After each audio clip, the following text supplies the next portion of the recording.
YouTube, welcome back to another video. Today is going to be a little bit different. So instead of doing a normal gameplay video, it's something that you guys have asked me for and something we've talked about on stream, because of course we do stream here on the channel every Tuesday at reset day, Wednesday and Friday. So anyway, on to the video. You guys have asked me for a Destiny 2 Crucible map tier list, and I know there is nothing else on the internet that spurs up comment sections like a tier list, but I've got to tell you, everything we're going to talk about today is nothing but fact. There is no opinion that I'm going to insert into this. This is all simply factual information. What maps are good, what maps are bad.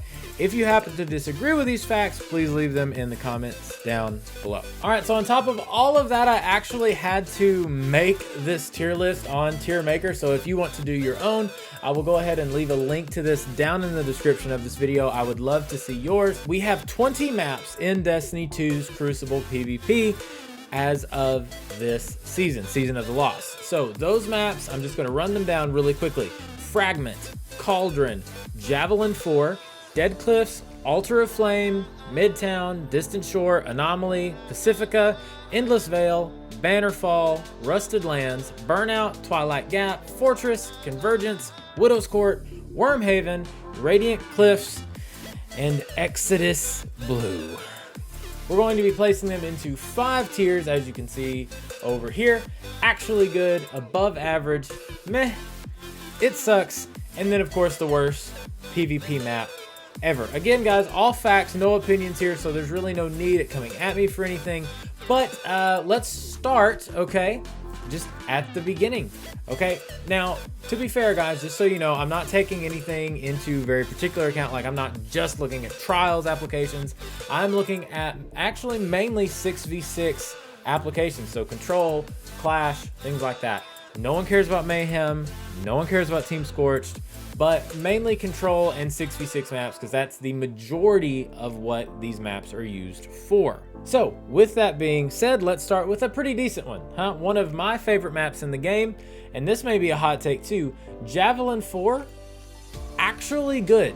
I never feel overwhelmed in a 6v6 situation. In fact, a lot of my gameplay videos have included Javelin 4 as one of the maps. It's a map that I perform well in, but like I said, it's completely factually one of the best maps in this game. Moving right along to one that's slightly smaller, but again, an actually really good map. The way that the lanes work out in this map are top tier. Dead Cliffs moves to actually good. Now I think this one's going to be a pretty hot take, but again guys, it's just the facts. Widow's Court is somewhere in the meh to above average. I think it greatly depends on what mode you're playing and your play style, but if you like to get up close and personal, it's definitely not your map. But I would say overall it doesn't suck for sure. I'd say high meh, low above average, somewhere in there. We may revisit that one. Fragment is a perfectly average map. It's fine. It's got some weird like loopy things toward that back flag, that A flag, but I mean, other than that, it's perfectly fine. There's nothing crazy about it. I don't hate it. It's not the best map in the game by any stretch, but with that in mind, let's move on to what I think will be another pretty hot take. Twilight Gap. It is a perfectly average map. I think it's fine. I think that there was a lot of hype coming into this game for it, but I think it's a perfectly fine map. A lot of sniping on top of those boxes and on top of the railing on the front half spawn, but overall, I think it's fine. Anomaly. I think Anomaly is above average. I think Anomaly is an above average map. I'm going to put it ahead of Widow's Court.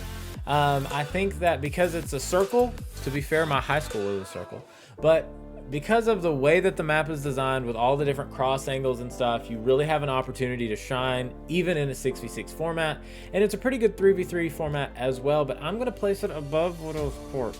Radiant Cliffs. Radiant Cliffs is also, I think, an above average map. It does well. It's got some really nice lanes, but other than that, it's fine. I wouldn't call it a meh map. I do enjoy playing it because it is slightly longer, slightly wider. It's a little bit bigger, but overall, I think it's an above average map. Fortress, sucks. It's a terrible map.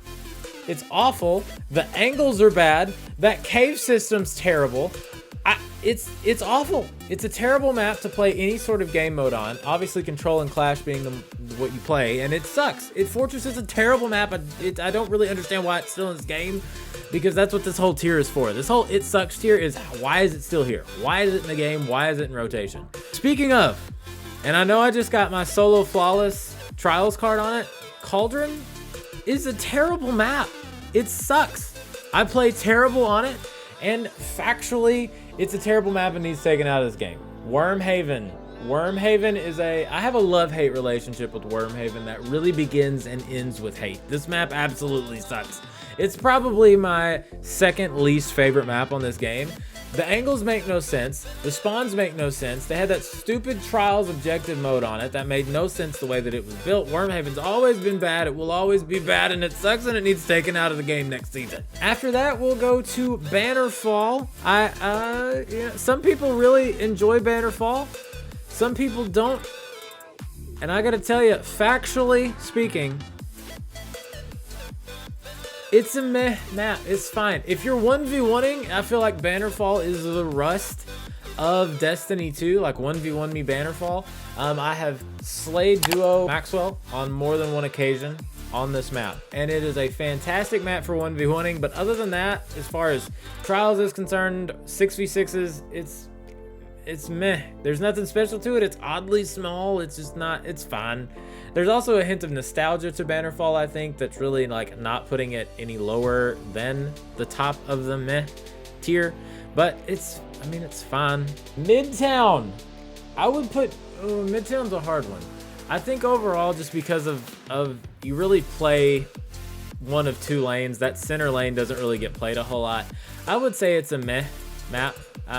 It's right in this area, you know, bottom of above average, but I'm gonna put it at a meh because it's a perfectly meh map. I'm never excited to be on Midtown. I'm never disappointed to be on Midtown. And you know what, looking at this, I'm putting Twilight Gap above Fragment. I'm doing that, making that change right now. Rusted Lands. I am always excited to be on Rusted Lands. I am gonna put Rusted Lands above Widow's Court, actually. Rusted Lands, again, I think it's a nostalgia factor, but it is a really good map. I don't think it's perfect by any stretch, but it is a good map. Convergence, an OG map if there ever was one. I think for 6v6s, it's not good. It's not good. But because of just the 3v3 capability of this map and how much I do love playing on Convergence, I'm actually gonna put it in the above average tier. I'm gonna say that with a lot of these maps, please, Bungie, just give me some 6v6 maps. Give me some real 6v6 maps, please. With that in mind, Pacifica, I will put in, I'm gonna put it in actually I'm gonna put it above Bannerfall in the meh tier. Again, factually speaking, it is a perfectly fine map, nothing crazy about it. It's just a good, solid map. Burnout, I think Burnout is a really good map. Actually, I think Burnout is one of the better maps in the game because it has that element of the cheese wheel. With the cheese wheel, it's not something you get in a lot of these maps. It's something they put extra into it that I really enjoy, and I think Burnout is an actually really good map. Altar of Flame, in my opinion, sucks. Altar of Flame is a terrible map. I always hate to get it. I'm never happy with it. It sucks and it needs taken out. You and I both know it. Is it the top of the it sucks tier? Yes, but you're competing in a tier with Wormhaven. Why is it still in the game? I simply do not understand. Going into Distant Shore and Endless Vale, as far as I'm concerned, these are the same map. We're gonna put them both in the meh tier. It's fine, whatever. They're perfectly fine. That brings me down to Exodus Blue. I have never held such disdain in my heart for a map on any video game ever.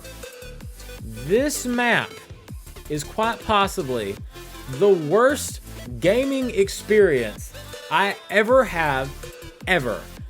This is an instant back to orbit situation for me. Exodus Blue is a disgrace. It is the worst thing to happen to Destiny since Gambit. Get it out of here, dude. And guys, really, I know that was a short one, but it's something that I've wanted to do for a while, just that way you guys can know kind of where I'm at when it comes to maps in Destiny 2.